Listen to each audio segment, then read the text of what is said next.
Hello everyone. Now in this session we are going to discuss about the sex chromosomal disorders or abnormalities.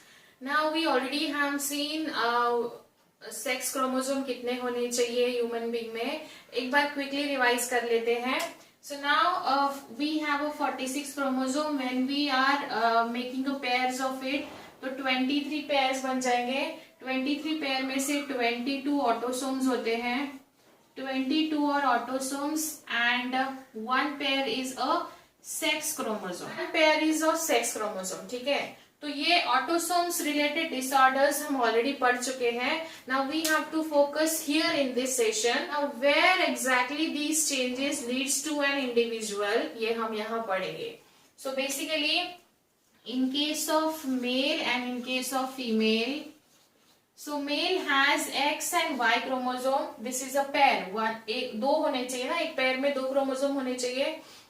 Pair मतलब क्या होता है, दो चीजें होनी चाहिए वहां. सो 1 and 2. सो ये एक पेयर हो गया जो कि मेल में रहता है और दूसरा पेयर जो फीमेल में रहता है which is X and X. ठीक है, तो चेंज यहाँ इतना ही है. Female has a double dose of X chromosome and male has 1 X and 1 Y chromosome. Now अभी ये नॉर्मल ह्यूमन बीइंग हो गए.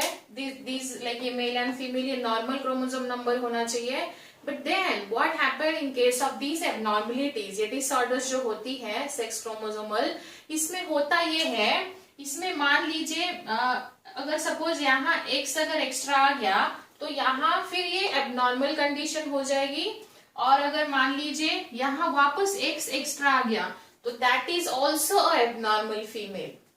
अनदर पॉइंट ऑफ व्यू से अगर Y भी एक्स्ट्रा आ जाता है तो दिस इज समथिंग डिफरेंट, ये अलग हो जाएगा, मतलब ये एबनॉर्मल हो जाएगा. एंड ये जो एबनॉर्मलिटी है यही अलग अलग सिंड्रोम्स में हमको पढ़नी है. शुरू करते हैं पहले सिंड्रोम से, which is the Klinefelter syndrome. Now the first sex chromosomal abnormality is Klinefelter syndrome. Klinefelter syndrome generally ये एक add on copy X chromosome का उस इंडिविजुअल में ज्यादा आ जाता है. So this is the add on additional copy of X chromosome होता है इस कंडीशन में. ना एक्स क्रोमोसोम ज्यादा मतलब एक्स क्रोमोसोम मतलब यहाँ 46 नॉर्मल होना चाहिए था, बट एक एक्स क्रोमोसोम ज्यादा आ चुका है तो इट बिकम्स अ 47. ठीक है, 47 बन जाएगा. लेकिन यहाँ देखिए, यहाँ दो ही होने चाहिए थे, या तो ये दो होने चाहिए थे या तो ये दो होने चाहिए थे. बट वहां उस केस में डबल एक्स भी है और एक वाई भी है. ठीक है, तो ये एबनॉर्मलिटी हो गई. या तो अगर डबल एक्स होता तो फीमेल हो सकती थी या फिर एक्स वाई होता तो मेल हो सकता था. लेकिन ये दोनों केसेस से भी वो थोड़ा सा अलग है. This is X X Y, मतलब अगर हम इस एक्स को हटा दे यहाँ से तो वो मेल रहेगा और इस y को हटा दे तो फीमेल हो जाएगी. सो इस केस में आपको याद ये रखना है, ये जो मेल्स होते हैं they are the sterile males. Sterile males males are generally sterile in this case called feminized mail.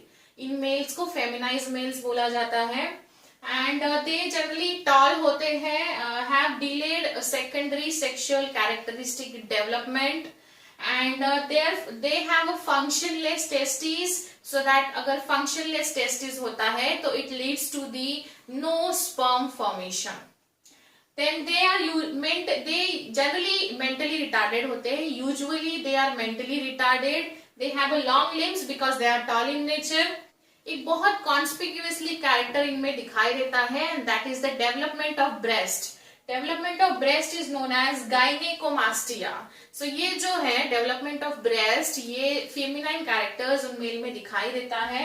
And generally उनमें फेमिनाइन पिच वॉइस भी होती है, मतलब फीमेल जैसी वॉइस मेल्स के पास होती है.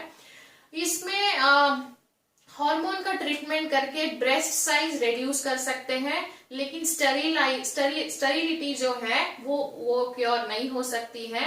So yes, this is how it is. याद रखना है, क्वेश्चन पूछे जा चुके हैं एग्जाम में.